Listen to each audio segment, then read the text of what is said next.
لله الذي فرض الحج على عباده وجعله أركان الإسلام ومواصل الخيرات. أشهد أن لا إله إلا الله وحده لا شريك له شرع لنا هذا الدين القويم وأكمله لنا وأتم علينا به النعمة، وأشهد أن محمدا عبده ورسوله الداعي إلى سبيل الله المبلغ عن ربه أصدق البلاغ، صلى الله عليه وعلى آله وأصحابه أجمعين ومن تبعهم بإحسان إلى يوم الدين. أما بعد، فأوصيكم بتقوى الله، وهي وصية الله للأولين والآخرين، ولقد وصينا الذين أوتوا الكتاب من قبلكم وإياكم أن اتقوا الله. Əziz, değerli kardeşler, əziz Müslümanlar, ilk önce Allah'tan korkmağı tövsiye ederim.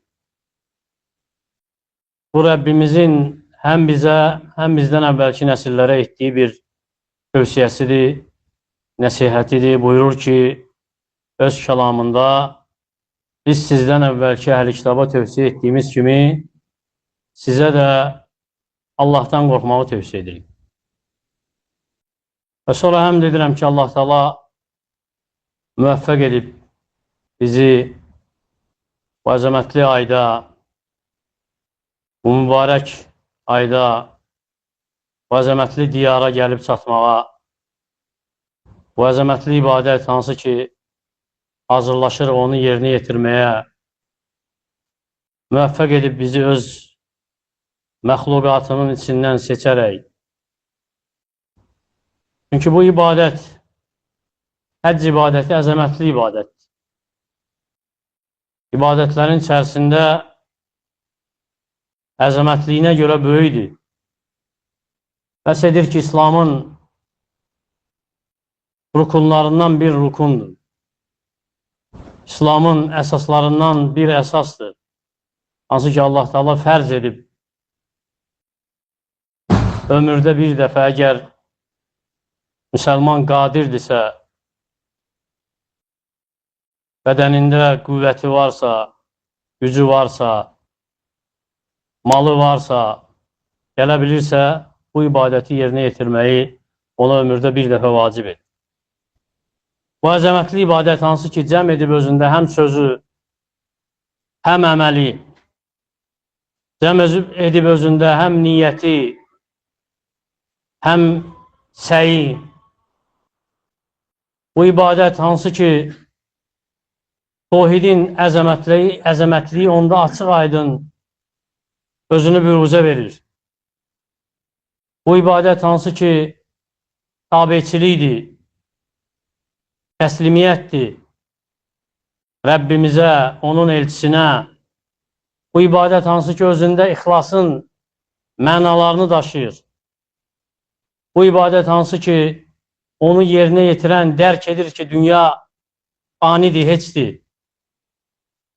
Ona görə bu ibadət haqda dərsə girməmişdən əvvəl, əhkamlarına toxunmamışdan əvvəl xatırlamalıyıq, bilməliyik ki, bizim burada mövcud olmağımız heç də təsadüf deyil. Əksinə, Rəbbimizin seçimidir. Allah Teala'nın seçimidir. Seçib sizi, bizi yaxınlaşdırıb özünə, onun qonaqları edib, karvanı edib. Əl-Hüccacu vəl-Ummaru vəfdullah. Deyir ki, sallallahu aleyhi və səlləm, həcc edənlər, ümrə edənlər Allahın qonaqlarıdır, yəni karvanıdır. İzə də'uhu əcəbuhum. Onu çağırsalar, ona dua etsələr, onlara cavab verər. Və in istəğfəruhu qafara ləhum. Ondan bağışlanma diləsələr, onları bağışlayar. Ona görə elə zənn etməyin ki, bu yer, bu şəhər, hansı ki, gəlib çatmışıq ora, bura çatmağımız təkcə bizim var dövlətimizləndir, yox. Və ya bizim gücümüzə görədir. Xeyr, əksinə müvəffəqiyyətdir.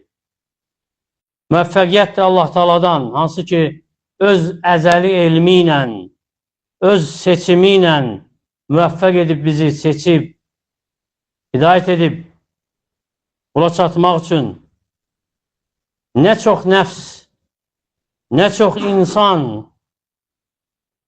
həccü arzulayır, gəlmək istəyir. Allahın qədim evini ziyarət etmək istəyir. Darıxır, alışıb, yanır buna görə, lakin məhrumdur. Və nə çox insan varlıdır, zəngindir, qadirdir, lakin yazılmayıb ona. Buna gəlib çatmaq. Lakin Allah Teala istədiyini müvəffəq edib, öz əmri ilə. Ona görə də bu yerdə olmaq, bu əzəmətli ibadəti yerinə yetirmək şərəfdir müsəlman üçün. Çünki bu günlər sayılı günlərdir. Allah Teala belə adlandırıb. Əyyəmən mə'dudət. Sayı bəlli olan günlər. Bu sayı bəlli olan günlər bir neçə gündən sonradır. Və o şey ki sayılır, o tez gəlib gedəndir. Allahın izni ilə, köməkliyi ilə dayanacaqsınız Ərafada, hansı ki həcc Ərafadır. Dayanacaqsınız təlbiyə edərək, La ilahə illallah deyərək, dua edərək, göz yaşı tökərək, bağışlanma, məğfirət diləyərək, dərəcələrinizin qaldırılmasını istəyərək, Səfa Mərva arasında gedəcəksiniz, gələcəksiniz, səy edəcəksiniz, Kəbəni, o qədim evi tavaf edəcəksiniz. Hər attığınız addım, hər etdiyiniz əməl hamısı Allahın itayətindəndir. Bu ibadətin bir hissəsidir. Dərəcələrinizi qaldırsın deyə, günahlarınızdan keçsin deyə. Ona görə deyirəm ki, bu neyməti dərk edəsiniz. Hiss edəsiniz bu neyməti və şükür edəsiniz Allah Teala'ya ki, onun seçdiyi bəndələrdən edib sizi. Asanlaşdırıb bura gəlməyi, baxmayaraq səfər məşəqqətdir, əzabdan bir parçadır, çətindir, qadınlar üçün cihaddır. Lakin Allah Teala kimi müvəffəq edibsə, onun üçün asandır. Asanlaşdırıb mal verməklə sizə bura gəlmək üçün, asanlaşdırıb bədənlərinizi qüvvətli, sağlam etməklə gətirib sizi öz haramına, gətirib bu günlərdən faydalanasınız deyə, bu sayılı günlər, ona görə qənimətdir. Bu günləri qəflətdə keçirməyin. Bu günləri boş mübahisələrdə, faydasız işlərdə keçirməyin. Çünki bu günlər qayıtmayacaq. Və bilmirsən, müvəffəq olacaqsan, yenə yoxsa yox. Halbuki insanlar var, çatıblar bu ölkəyə, lakin bu şəhərə girməyə müvəffəq olmurlar. Məhrumdular. Baxmayaraq bu ölkədədirlər.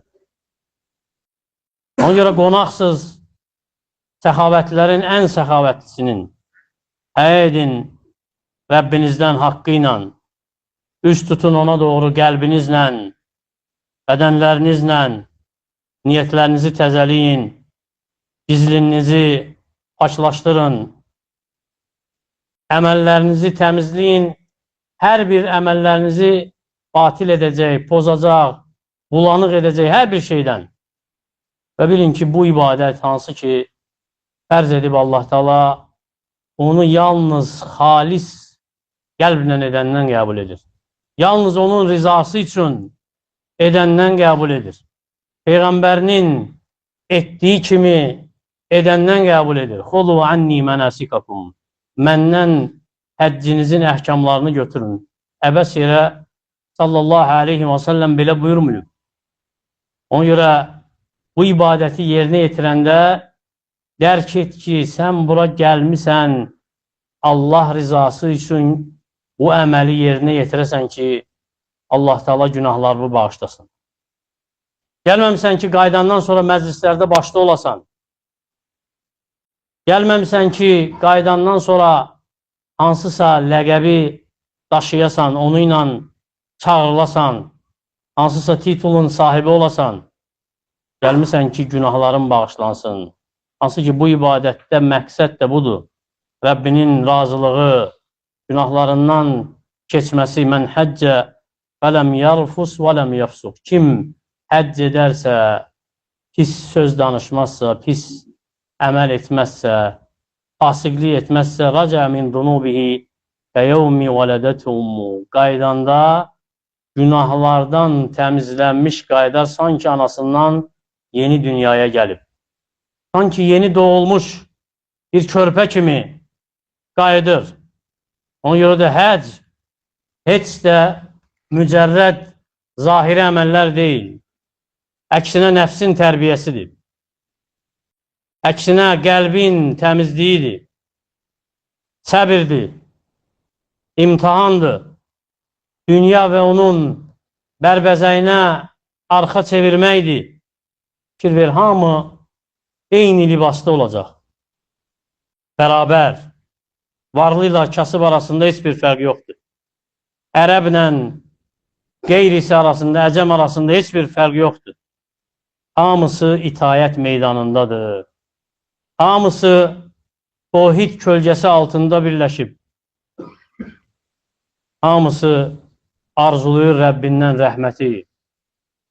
Hamısı qorxur Rəbbinin əzabından. Elə isə bu əzəmətli fəzilət, onu itirməkdən qorxmalısan. Əksinə müjdədir, o kəssin ki, kim müvəffəq olacaq buna. Müjdədir o seçilənlərə, hansıları ki, Rəbbimiz seçib öz itayəti üçün çoxaldın Allahın zikrini, çoxaldın Allaha yalvarıb dua etməyi. Dedi ki, bu günlər sayılan günlərdir və tez gəlib gedəcək və xoşbəxt o kəsdir ki, istifadə edəcək bu günlərdən və bədbəxt o kəsdir ki, bu günləri hədər edəcək, itirəcək. Və Peyğəmbər sallallahu aleyhi və səlləmin həccinə baxsaq, Peyğəmbər sallallahu aleyhi və səlləm ömründə bir dəfə həcc edib və 4 dəfə də ömrə edib. Və o bir həcci hansı ki, vəda həcci kimi tanınır, Cəbir radiyallahu anhu nəql edib bizə tamamıyla uzun rəvayət etdiyi hədisdə və əvvəlində deyir ki, Peyğəmbər sallallahu aleyhi və səlləm 9 oturdu. Yəni 9 il gözlədi, çıxmadı həccə. Baxmayaraq hicrətin 9-cu ilində fərz olmuşdu həcc. Özü çıxmadı 9-cu ildə. Əbu Bakr radiyallahu anh onu göndərdi həcc edənlərlə. Elə ki 10-cu il oldu, elan etdi ki, həcc edəcək. Xəbər saldı ki, həcc edəcək. Ona görə deyir ki, Cəbir, Mədinəyə çoxlu insan axış etdi. Yəni çoxlu səhabələr gəldi. Ne üçün? Peyğəmbər sallallahu aleyhi və səlləmin etdiyi kimi həcc etmək üçün.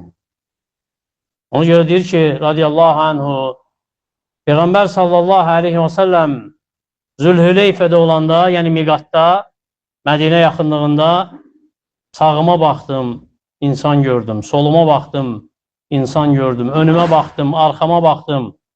Hər yerdə ya minikdə, ya piyada insanlar var idi. Hamısı Peyğəmbərin etdiyi kimi etmək istəyirdi. Əməlimizin hamısı onun etdiyi kimi idi. Sonra Peyğəmbər sallallahu aleyhi və səlləm tohidə tərbiyə etdi. Yəni dedi, ləbbeyk Allahümmə ləbbeyk, ləbbeykə lə şərikə ləkə ləbbeyk, innəl həmdə və ni'mətə ləkə vəl mulk lə şərikə lək. Tohid kəlmələri, hansı ki, deyəcəksiniz Allahın izni ilə. Ləbbeyk Allahümmə ləbbeyk, yəni Allahım, sənin əmrinə eşidib gəlmişəm.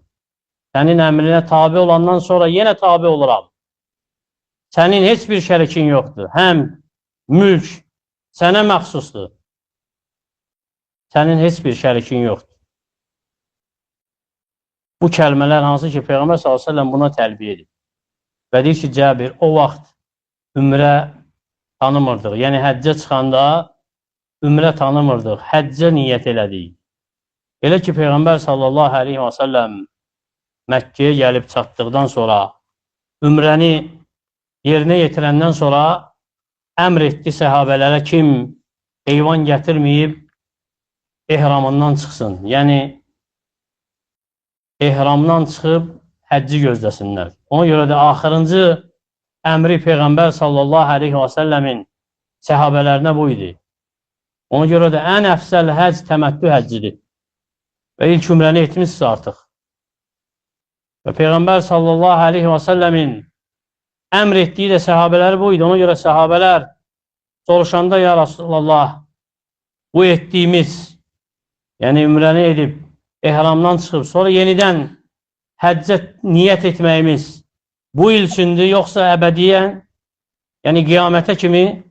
Peyğəmbər sallallahu aleyhi və səlləm barmaqlarını bir-birinə çalaraq deyir ki, ümrə həccə daxil oldu qiyamətə kimi. Əksinə, əbədiyyən və təkrarladı bu sözlər. Ona görə İbn Abbas radiyallahu anhu görəndə ki, kimsə evi tavaf edib, Səfa Mərvə arasında səy edib, yəni ümrəsini bitirib, ehramında qalırdı, ona deyirdi ki, sünnətü nəbiyyukum və in rəğimtum. Yəni, ehramdan çıxmalısınız, bu Peyğəmbərinizin sünnəsidir, siz istəməsəzlər. Və biz də təməttü həccə eləyəcəyik. Ömrəni artıq etmişik. Və gözləyirik ki, həcc günləri başlasın. Və həcc Zilhiccənin 8-də başlayır. Hansı ki, tərviyə günü adlanır həmin gün. Ne üçün tərviyə günü adlanır? Çünki həmin gün Minaya həcc edənlər özləri ilə su daşıyırdılar. Orada su olmadığına görə. Ona görə Zilhiccənin 8-ci günü gəldikdə həcc edən həccə niyyət edir. Deyir ki, ləbbeyk Allahumma həccən. Necə ki, ümrəsində eləmişdir. Və kimsə yaxınlarından vəfat etmiş, kiminsə yerinə edirsə, niyyət edəndə həmin kəsin adını zikr eləyir. Deyir ki, ləbbeyk Allahumma umratan an Əhməd, məsələn. Bu cür niyyət edir, ehrama girmək üçün. Və ehramda da necə ümrədə olduğu kimi eyni ilə qadağalar yenə başlayır. Hansı ki, ondan qabaq icazəli idi. Necə ümrə edəndə ehramda bəzi qadağalar var idi, hansı ki, rəayət edirdik, ətir vurmurduq, saçımızdan, dırnağımızdan heç nə götürmürdük, çalışırdıq ki, ehramı pozmayaq. Eyni şərtlər həcdə də, həccin ehramında da eynidir. Lakin bir fərq nədir? Ümrədə miqata çıxırdıq, ehrama girmək üçün. Miqatı keçirdi. Lakin həcc edən Məkkədədirsə, ehrama girmək üçün olduğu yerdən ehrama girir. Olduğu yerdə niyyət edir. Və ümrə üçün necə ehramdan qabaq təmizlənirdisə, quslalırdısa, yuyunurdusa, eləcə də həccin ehramında da eynisi var. Və ehram da kişilər üçün 2 parçadır, izarla ridadır. Qadınlar üçün isə xüsusi ehram yoxdur, gündəlik geyindiyi paltar və dəyişə də bilər. Hətta ehramda kişilər də əgər ehramı çirk olubsa, dəyişib başqa ehram da giyə bilər. Və yuyunmaq üçün ehramı çıxarmaq məcburiyyətindədirsə çıxaracaq. Bu, onun ehramını pozmur. Və təlbiyəyə başlayır. Elə ki, niyyət etdi həcc üçün, yenə təlbiyə edir. Necə ki, ümrədə təlbiyə edib. Deyir ki, ləbbeyk Allahumma ləbbeyk, ləbbeykə lə şərikə ləkə ləbbeyk, innəl həmdə və ni'mətə ləkə vəl mulk lə şərikə lək. Və sünnədir ki, səsi yüksətsin tərbiyədə. Ona görə ən əfsəl həcc hansı həccdir? Peyğəmbər sallallahu aleyhi və səlləmlə soruşanda səhabələr radiyallahu anhum deyir ki, əl-əcc və fəcc. O həcc ki, təlbiyədə səsi yüksək olan və o həcc ki, daha çox qurban kəsilən, yəni qan axıdılan. Ona görə əfsəl həcc budur. Və əfsəldir ki, təlbiyədə səsi yüksəldəsən. Necə səhabələr yüksəldirdilər. O dərəcədə ki, bir müddət sonra səsləri batırdı. Və təlbiyə ümrədən fərqli olaraq davam edir ta ki, 10-cu gün Zilhiccənin onu bayram günü böyük cəmaranı və bəziləri böyük şeytan kimi eşidib. Onu daşlayana qədər davam edir. Bayram gününün 10-cu gününə qədər ta ki, Cəmaratul Əqabəni daşlayana qədər təlbiyə davam edir. Həcc edən təlbiyəsini edir. Və dedi ki, ehramı olduğu yerdən girir.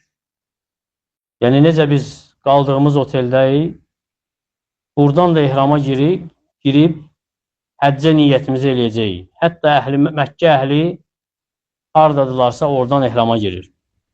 Sonra Minaya doğru hərəkət edib, sallallahu aleyhi və səlləm. Minaya gedib, Zilhiccənin 8-ci günü. Və sünnədir ki, zöhrü orada qılasan. Qısaldılmış vaxtında, əsrə birləşdirmədən. Və həmçinin gecələyəsən həmin gün Minada Peyğəmbər sallallahu aleyhi və səlləmin sünnəsi olduğu üçün, ona görə Abdullah ibn Ömər radiyallahu anhudan soruşanda bəzilər ki, Zilhiccənin 8-i Minada gecələmək sünnədir, yoxsa vacib, qəzəblənir, deyir ki, gördüm Peyğəmbər sallallahu aleyhi və səlləm Minada gecələdi. Və qəzəblənir soruşana ki, Peyğəmbər sallallahu aleyhi və səlləm belə etdiyi halda verdiyin bu sual nədir? Və eləcə də digər namazlar, əsr namazı, məğrib namazı, işa namazı və həmçinin sübh namazı Minada qılınır, hər biri öz vaxtında və səfərdə hansı namazlar qısaldılırsa, o namazlar qısaldırılaraq qılınır. Və cəmaat şəklində də qılınır, cəmaata çatmayan özü tək də qıla bilər. Elə ki, Zilhiccə ayının 9-u olub, hansı ki, Ərafa günü adlanır o gün, günəş çıxandan sonra Peyğəmbər sallallahu aleyhi və səlləm Ərafaya doğru hərəkət edib. Və səhabələr də onun ilə bərabər və təlbiyə edərək, eləcə də təkbir edərək, təkbir yəni Allahu Ekber deyərək, Peyğəmbər sallallahu aleyhi və səlləmin səhabələri bəzisi belə edirdi, bəzisi təlbiyə edirdi. Və heç kimə də inkar edilmirdi onlardan. Peyğəmbər sallallahu aleyhi və səlləm onu ilə bərabər həccə çıxanların belə etməsindən heç kimə inkar etməyib. Təkbir edən təkbir edib, təlbiyə edən təlbiyə edib. Və Peyğəmbər sallallahu aleyhi və səlləm Minadan Ərafaya gələndə Nəmira deyilən yerdə dayanıb bir müddət. O da Ərafata yaxın bir yerdir, lakin Ərafadan deyil. Dayanıb kölgələndiriblər onu orada. Yəni, çadır qurub, bir müddət dayanıb ta ki, günəş zenitə çatana qədər. Elə ki, günəş zeniti keçib, Peyğəmbər sallallahu aleyhi və səlləm daxil olub Urana deyilən vadiyə. Hansı ki, Ərafadan qabaq, az qabaq.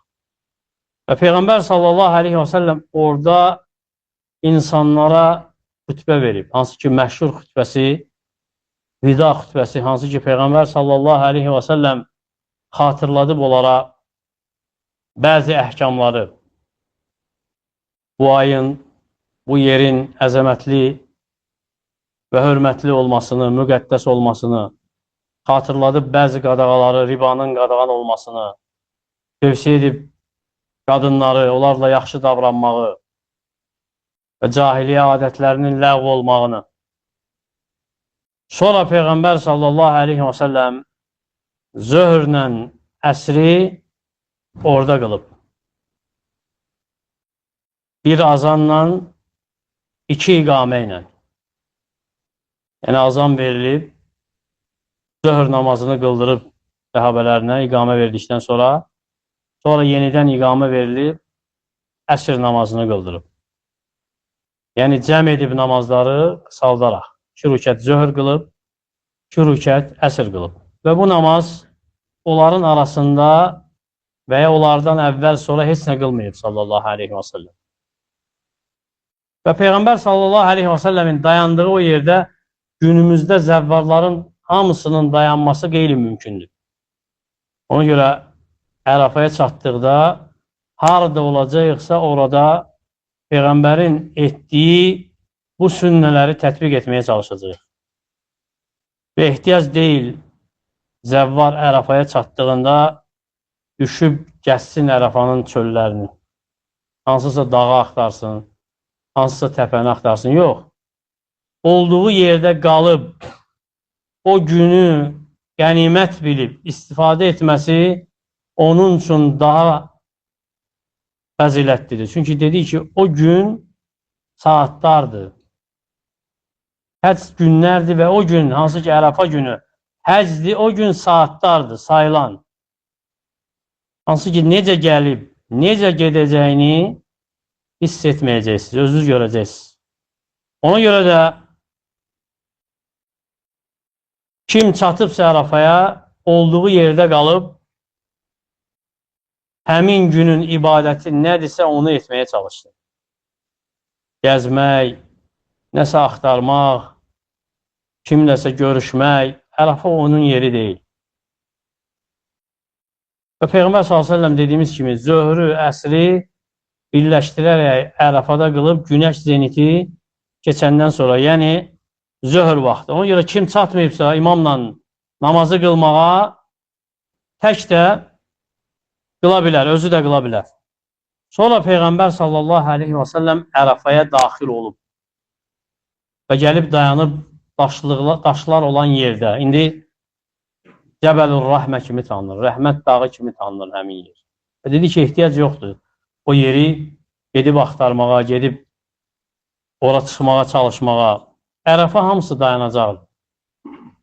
Ərafa hamısı dayanacaqdır. Ona görə Ərafada dayananda çalışmalısan ki, Ərafanın çölünə çıxmayasan. Çünki çıxmağın ola bilər ki, həcdən məhrum olmağın olsun. Çünki ola bilər itəsən, dayanasan, Ərafanın çölü ola bilməyəsən ki, Ərafadır bura yoxsa yox.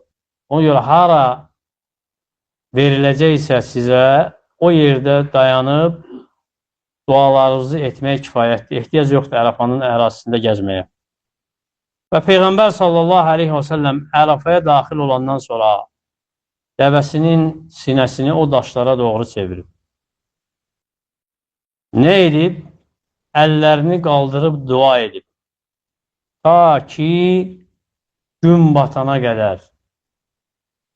Yəni, zöhrdən ta ki, gün batana qədər. Onun görə Usame ibn Zeyd radiyallahu anhu deyir ki, Peyğəmbər sallallahu aleyhi və səlləmin miniyinin tərkindəydim. Yəni, məni də mindirmişdi dəvəsinə. Əllərini qaldırıb dua edirdi. Və dəvəsinin üzəngisi, yəni ip hansı ki, dəvəni saxlayır oynan, əlindən düşdü. Bir əli ilə o üzəngini tutmağa, yəni götürməyə çalışdı, digər əli hələ də yuxarıda dua edirdi. Ona görə də ən əfsəl əməl hansı ki, edəcəksən Ərafada dua etməkdir. Peyğəmbər sallallahu aleyhi və səlləmin etdiyi kimi qibləyə doğru duraraq, əlləri qaldıraraq, dua edərək, təlbiyə edərək. Lakin bu demək deyil ki, Peyğəmbər sallallahu aleyhi və səlləm başqa əməllə məşğul olmuyor və ya başqa əməllə məşğul olmaq olmaz. Yox. Gəlib bəzi rivayətdə ki, necə ki, İbn Abbas radiyallahu anhu nəql edib bizə, deyir ki, Peyğəmbər sallallahu aleyhi və səlləmin səhabələrindən bir kişi dəvəsi onu dəvəsindən yıxır. Yəni, öz üzərindən atır. Dəvəsi onu öz üzərindən atır və boynu sınır. Yəni, ölür. Peyğəmbər sallallahu aleyhi və səlləm əmr edir ki, yuyulsun o kəs. Göstər ki, səhabələri ilə də maraqlanırdı sallallahu aleyhi və səlləm. Onların əhvalı ilə. Deyir ki, əmr etdi ki, o yuyulsun, su ilə sidirlə və dedi ki, onu 2 paltarında kəfənləyin, yəni ehram paltarında. Başqa parçada yox. Və sonra dedi ki, وَلَا تُحَنِّتُوا ona ətir vurmayın. وَلَا تُخَمِّرُوا رَأْسَ başını da bağlamayın. Yəni, başını, üzünü örtməyin. فَإِنَّ اللّٰهَ عَزَّ وَجَلْ يَبْعَثُهُ يَوْمَ الْقِيَامَ مُلَبِّيَ Allah Teala qiyamət günü onu təlbiyə edərək qaldıracaq. Və həcc edən, Ərəfada dayanan, dua etməklə yanaşı təlbiyə də edə bilər. Beləcə də La ilahə illallah vəhdəhu la şərikə ləhul mulku və ləhul həmdu və huvə alə kulli şeyin qadir. Bu zikri də çox edə bilər. Çünki ən əfsəl zikirdir. Necə ki, Peyğəmbər sallallahu aleyhi və səlləm buyurur. Deyir ki, mən və Peyğəmbərlərin Ərəfa axşamı dediyi ən əfsəl söz La ilahə illallah vəhdəhu la şərikə ləhul mulku və ləhul həmdu və huvə alə kulli şeyin qadir. Bəzən təlbiyəyə bu sözləri artırsa da icazəlidir. Təlbiyə etdikdən sonra desə ki, innəl xeyra xeyral əxira, həqiqətən xeyr, axirət xeyridir, bu icazəlidir. Və sünnə odur ki, Ərəfada dayanan oruç tutmasın. Baxmayaraq, Ərəfa gününün orucu haqda, fəziləti haqda hədis gəlib, səhih, sabit. Hansı ki, Peyğəmbər sallallahu aleyhi və səlləmlə soruşulur Ərəfa gününün orucu haqda, deyir ki, yukaffirus sənəl madiyə. Keçən ilin günahlarını bağışlayır. Və gəlib digər rəvayətdə, bu İmam Müslimin rəvayəti idi, digər rəvayətdə deyir ki, siyamu yevmə ərəfə əhdəsibu aləllah ən yukaffirus sənəlləti qabləhu və sənəlləti bə'də. Allahdan ümid edirəm ki, Ərəfa gününün orucu bir il qabaqki və bir il sonraki günahları bağışlasın. Bu kimə aiddir? Həccə gəlməyənə aiddir. Ərəfa gününün orucu həcdə olmayana aiddir. Ona görə səhabələr Peyğəmbərin oruclu olub olmamağını yoxladılar. Soruşmadılar. Ümmü Fadıl bintül Haris radiyallahu anhə deyir ki, insanlar ixtilaf etdilər. Bir-birləri ilə danışdılar ki, Peyğəmbər sallallahu aleyhi və səlləm orucdur, yoxsa yox. Ərəfa günü oruç tutub, yoxsa yox. Bəzisi dedi, orucdur. Bəzisi dedi ki, oruc deyil. Sonra deyir ki, radiyallahu anhə, ona bir qədəhdə süd göndərdim. Yəni, bir qabda süd göndərdim. O da dəvəsinin üzərində onu qədəhi götürüb ondan içdi. Göstərdi ki, o gün Ərəfada dayanan oruç tutmur. Əksinə sünnə oruclu olmaq deyil. Və dedi ki, dua etməkdə davam edirsən. Təlbiyə etməkdə davam edirsən. Allahdan ümid edərək ki, Allah Teala səni o gün azad etdiyi qullardan etsin. Hansı ki, onlarla fəxr edəcək həmin gün. Ərəfa günü o qulları, hansı ki, onları azad edib oddan, o qullarla fəxr edəcək kimin önündə, mələklərin önündə. Deyir ki, sallallahu aleyhi və səlləm, Ərəfa günü kimi Allah Taala'nın qullarından, cəhənnəmdən azad etdiyi başqa bir gün yoxdur. Yəni, elə bir gün yoxdur ki, o gün Ərəfa günü kimi ən çox qul azad etdiyi bir gün olsun başqa. Ən çox qul azad etdiyi oddan Ərəfa günüdür. Sonra deyir ki, sallallahu aleyhi və səlləm ki, Allah Teala yaxınlaşar, yəni bəndələrinə. Sonra mələklərin önündə o bəndələrlə fəxr edər və deyər ki, mə aradə həulə, onlar nə istəyirlər? Başqa bir rivayətdə deyir ki, sallallahu aleyhi və səlləm, İnna Allaha yubahi bi əhli Ərəfət əhlus səmə. Allah Teala Ərəfa əhli ilə səma əhlinin önündə fəxr edər. Deyər ki, undur ilə ibədi, baxın bəndələrimə. Cəuni şühsən qubraha. Gəliblər mənə, yəni yanıma, saçları dağınıq toz içində. Və Peyğəmbər s.ə.v bu halda, yəni belə dua edərək dayanıb ta gün batana kimi. O görə alimlər bu hədisləri gətirəndə deyirlər ki, bu dəlildir ki, Allah Taala Ərəfə əhlini bağışlayır. Bu qətidir, çünki Allah Taala günahkar bəndələrlə fəxr etməz. Sonra Peyğəmbər sallallahu aleyhi və səlləm elə ki, günəş batıb, Ərafadan Müzdəlifəyə doğru hərəkət edib. Tələsmədən, sakit, vüqarla, izdiham etmədən, sıxlıq yaratmadan və səhabələr də bəzisi minikdə, bəzisi piyada onu ilə bərabər Müzdəlifəyə doğru gəlib. Elə ki, boşluq tapırdı sallallahu aleyhi və səlləm biraz sürətlənirdi. Və elə ki, Müzdəlifəyə gəlib çatıb sallallahu aleyhi və səlləm ilk etdiyi əməl məğriblə işə namazını Müzdəlifədə qılmaqdır. Ona görə məğrib işə namazı Ərəfada qılınmır. Hətta geciksək, Ərəfada məğrib işə namazını qılmırıq. Harada qılırıq? Müzdəlifədə. Və Peyğəmbər s.ə.v məğrib işə namazını Müzdəlifədə qılır. Bir azan, 2 iqamə ilə. Yəni azan verilib, 3 rükət məğrib namazı qılınıb, iqamə verdikdən sonra yenidən iqamə verilib, işə namazı 2 rükət qılınıb. Yəni cəm edib sallallahu aleyhi və səlləm bu 2 namazı. Əgər məğrib namazını qılıb, biraz işanı gedikdirmək istəsən, icazəlidir. Çünki gəlib bəzi alimlərdən deyirlər ki, Peyğəmbər sallallahu aleyhi və səlləm Müzdəlifəyə çatanda heyvanları çöktürməmiş məğribi qılıb. Sonra heyvanları çöktürüb, yəni o yeməyini verib, suyunu verib, işə namazını qılıb. Yəni ehtiyac olduqda işə namazını biraz gecikdirmək icazəlidir, bəli. Amma əfsəldir ki, cəm edib, məğribi qılandan sonra işə namazını qılasan. Məğrib işə arasında heç nə qılmayıb sallallahu aleyhi və səlləm. Eləcə də işə namazından sonra heç nə qılmayıb. Necə ki, Cəbir radiyallahu anh rəvayət edir. Deyir ki, sonra yatıb fəcrə kimi, yəni sübh namazına kimi sallallahu aleyhi və səlləm. Alimlər bu məqamda ixtilaf ediblər.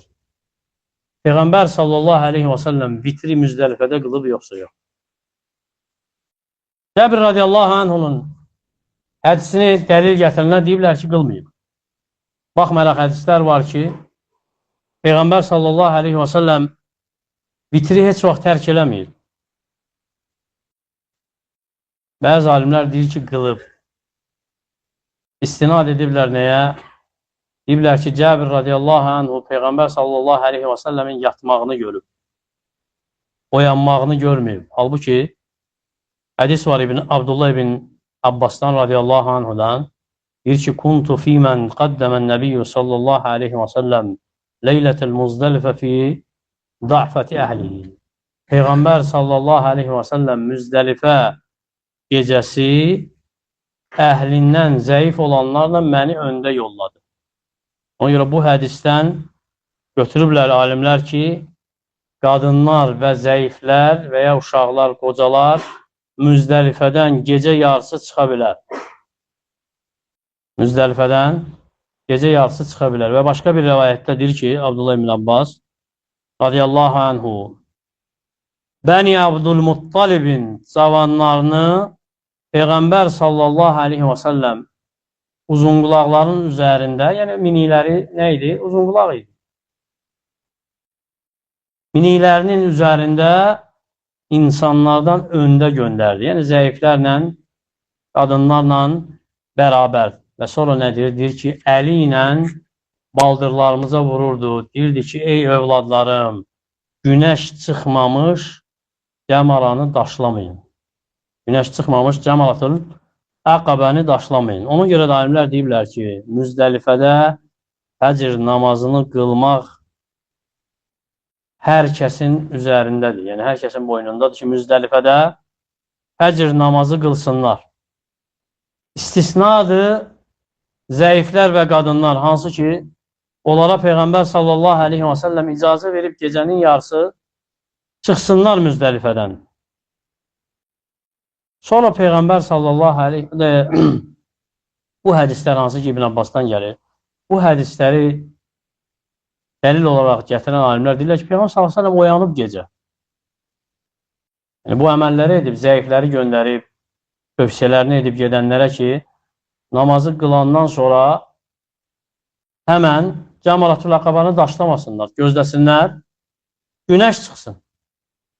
Gözləsinlər, günəş çıxsın. İlla ki, yəni oyanıb, ehtimal var ki, vitri də qılıb, Allah daha doğru bilir. Və Peyğəmbər s.ə.v elə ki, fəcri qılıb Müzdəlifədə Məş'aril Haram deyilən yerə yaxınlaşıb. Və biz Müzdəlifədə harada dayanacaqsa, ora bizim üçün dayanacaqdır. Yəni, Müzdəlifənin hamısı dayanacaqdır. Yəni, Peyğəmbər s.ə.v-lə gələn hədislərə baxsaq, deyirdi ki, mən burada dayandım, Ərəfə hamısı dayanacaqdır. Mən Müzdəlifədə dayandım, Müzdəlifə hamısı dayanacaqdır. Nə ilə tanınır Müzdəlifə ərazisi? Nişanələri ilə görəcəksiniz. Və Peyğəmbər s.ə.v Məş'aril Haram deyilən yerə gəlib. O kiçik bir təpədir, lakin indi yoxdur o yer. Yəni, onun yerində məscid var.